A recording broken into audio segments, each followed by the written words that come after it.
News care आम लोगों की आवाज। न्यूज़ केयर आम लोगों की आवाज।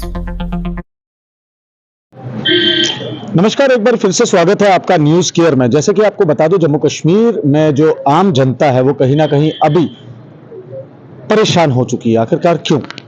क्योंकि जो 1 अप्रैल से जो प्रॉपर्टी टैक्स जम्मू कश्मीर में लागू होने वाला है, उसको लेकर आम जनता जो है अभी परेशान है। इसी सिलसिले में हमारे साथ बात करने के लिए एक्सक्लूसिव इंटरव्यू में हमारे साथ मौजूद हैं नम्रता शर्मा जी, जो कि स्पोक्स पर्सन भी है और महिला विंग की प्रधान है आम आदमी पार्टी से। पहले तो आपका स्वागत है न्यूज़ केयर में। मैम, क्या कहना चाहेंगे, कैसे देखते हैं इस प्रॉपर्टी टैक्स को? एक आम आदमी कैसे देखता है एक प्रॉपर्टी टैक्स को जो उसके ऊपर लागू होने वाला है 1 अप्रैल से? हम एक और जल्लादों का एक और जख्म मानते हैं इस प्रॉपर्टी टैक्स को जो जम्मू कश्मीर पे लगाया गया है। देखिए, जिस तरह से गोरे अंग्रेजों ने टैक्स लगाते थे और कर वसूल करते थे, चाहे उनकी दमड़ी चमड़ी उधेड़ के भी उनसे कर वसूल किया जाता था, तो आज उसी तरह से भारतीय जनता पार्टी, हमने देखा कि पिछले जब से हमारी स्टेट को तोड़ के उन्होंने यूटी किया, जम्मू कश्मीर को उन्होंने सिर्फ एक रेवेन्यू कलेक्शन सेंटर बना के रख दिया है। और आज जो टैक्स टेरर लोगों के ऊपर घूम रहा है, वो डरे सहमे से नजर आते हैं। जिस तरह से 2019 के बाद जब हमारी स्टेट को तोड़ दिया गया और यूटी बनाया गया और उन्होंने कहा एक विकास की लहर आएगी और विकास में एक बाधा है 370, लोगों ने सोचा शायद जो मोदी जी हैं सच कह रहे होंगे, लेकिन बहुत ही झूठ बेचा और बोला। पूरे देश के अंदर तो किया, लेकिन जम्मू कश्मीर को खुसूसी तौर पे जिस तरह से इसका बेड़ा गर्क किया है जम्मू कश्मीर ने के अंदर भारतीय जनता पार्टी में, आने वाली सदियां और इतिहास में लिखा जाएगा कि एक बुरा दौर जो जम्मू कश्मीर ने देखा है वो 2014 के बाद 2023 तक देखा है। देखिए, ये बातें मैं किसी बुनियाद पे कह रही हूँ और बेबुनियाद नहीं कह रही। पहले टोल टैक्स की मार दी जाती है, फिर हमें जीएसटी जिस तरह से कॉम्प्लिकेट करके हमारे व्यापारी को तंग किया जाता है, और कोविड के बाद लोग यहाँ देखते थे कि हमें कोई इकोनॉमिक पैकेज दिया जाएगा, हमें कुछ सहूलियत दी जाएगी, हम 2 साल कैसे गुजारे हैं, क्योंकि यहाँ कोई रोजगार के वैसे साधन नहीं है। रोजगार आपने युवा को दिया नहीं, बेरोजगार युवा घूम रहा है। जो लिस्टें आप निकालते हैं आपको क्रैश करनी पड़ती हैं, क्योंकि उसमें आपके अपने लोग लिप्त पाए जाते हैं घोटाले के अंदर और संगीन आरोप लगते हैं आपके लोगों के ऊपर, और मेरा युवा बेरोजगार है। उसके बाद आप स्मार्ट सिटी के नाम पे स्मार्ट मीटर्स देते हैं, स्मार्ट लूट करते हैं लोगों से। उसके बाद आज फिर आप पीला पंजा चलाते हैं, और आपने देखा किस तरह से रेहाड़ी के अंदर, नई बस्ती के अंदर गरीब लोगों के ऊपर वो पीला पंजा चला। और ये वही लोग हैं जनाब जो 1947 में जिनको वो अलॉट हुए थे घर। कहां से आपको वो लगते हैं कि बहुत बड़े वो एनक्रोचर्स हैं। आज जो भारतीय जनता पार्टी ने नया ये जो आज एक जख्म दिया है प्रॉपर्टी टैक्स के नाम पे, जो 1 अप्रैल से वो कहती है कि यहाँ पे लगेगा, ये अभी हमारे पुराने जख्म ठंडे नहीं हुए थे तो एक और जख्म दे दिया। आम आदमी पार्टी इसका कड़ा विरोध करती है, हर लेवल पे विरोध करेगी, लोकतांत्रिक तरीका हर वो अपनाएगी, चाहे वो आपके माध्यम से बात करनी हो, सड़क पे उतरना हो, एलजी का घेराव करना हो, भारतीय जनता पार्टी के कार्यालय का घेराव करना हो, हर वो तरीका अपनाएगी इसका विरोध करने का। तो जैसे कि आपने कहा, भारतीय जनता पार्टी का इस प्रॉपर्टी टैक्स को लेकर अगर हमें विरोध करना पड़ा तो उनका मुख्य कार्यालय को भी कहीं ना कहीं घेराव में आम आदमी पार्टी लाएगी। तो क्या लगता है, जब प्रदेश अध्यक्ष रविंदर रैना भाजपा के, उनसे जब सवाल किए जाते हैं वो सवाल में जवाब नहीं दे पाते और कहीं ना कहीं ये कहते हुए नजर आते हैं कि मैं एलजी महोदय से बात करूंगा। विनीत जी, देखिए, आप आज समझने की कोशिश कीजिए जो परिस्थितियां हैं कितनी गंभीर हैं। जम्मू कश्मीर की जो टॉप मोस्ट लीडरशिप है वो हो गई president of Bharatiya Janata party, ठीक है।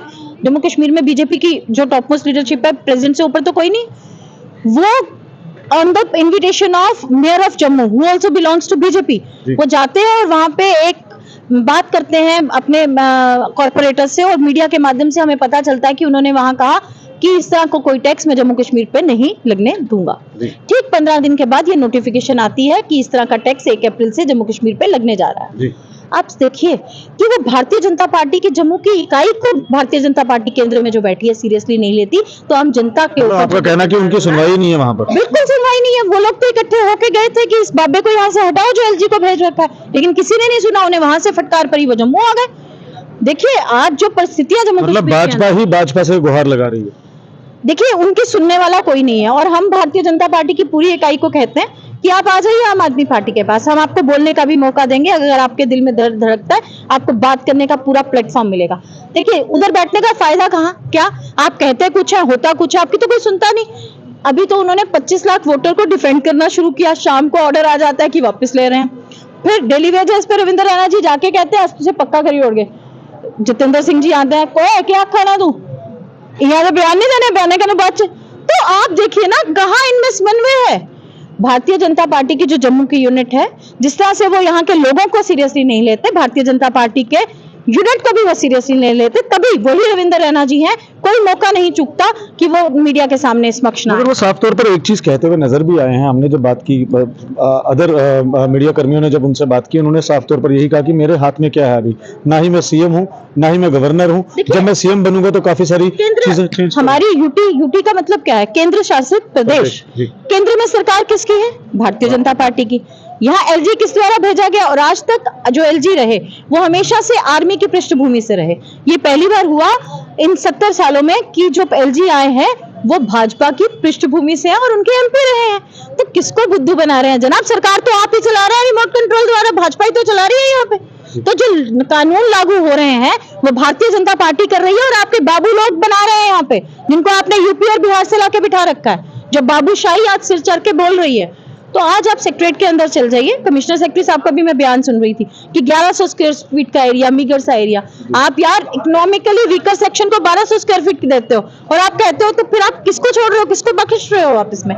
तो आपकी जो चीजें हैं, क्योंकि आपको बहुत जल्दी है इस तरह के कानून बनाने की, आप यहाँ चुनाव नहीं करवा रहे, आप अनडेमोक्रेटिक तरीके से बिल्कुल मैं कहती हूँ कि असंवैधानिक तरीके से यहाँ इस तरह के कानून बना रहे हैं। तो हम इस तरह के हर कानून का विरोध करते हैं और हमारा ये मांग है और हम ये मानते हैं कि हम इस तरह का कोई कानून यहाँ लागू नहीं होने। आखिरी सवाल करूंगा आपसे कि जैसे कि आपने कहा साफ तौर पर कि आम आदमी पार्टी इसका करोड़ विरोध करती है, और आने वाले समय में जब ये 1 तारीख से ये टैक्स लागू होगा, प्रॉपर्टी टैक्स, क्या लगता है उसके बाद किस किस चीजों पे और टैक्स लगने बकाया है? देखिए, इमरजेंसी लगी थी तो इंदिरा गांधी, जिसको आयरन लेडी ऑफ इंडिया कहते हैं, उसको भी अपना शासन छोड़ना पड़ा था। और किसने छुड़वाया था? सिर्फ एक जेपी नारायण, जिसने एक छोटी सी मूवमेंट शुरू की।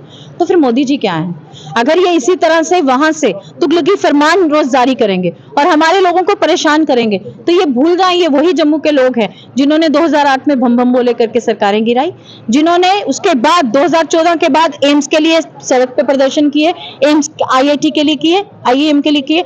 और इस तरह का कोई कानून आएगा तो हम आम आदमी पार्टी और जम्मू का हर युवा, हर बेरोजगार और हर बुजुर्ग, हर महिला हमारे साथ खड़ी है। हम प्रदर्शन करेंगे, सड़क पे उतरेंगे और हर वो संवैधानिक तरीका अपनाएंगे जिससे हम इसका विरोध कर सकें। 50 पार कहते हैं, क्या लगता है? बड़ी मजे से मैं तो कहती हूँ कि ये कहते हैं 50 पार, मैं कहती हूँ लखनपुर पार नहीं, लखनपुर पार नहीं, क्योंकि हम बैठे हैं वहां पे, भाजपा को हमने आगे निकाल दिया है वहां से।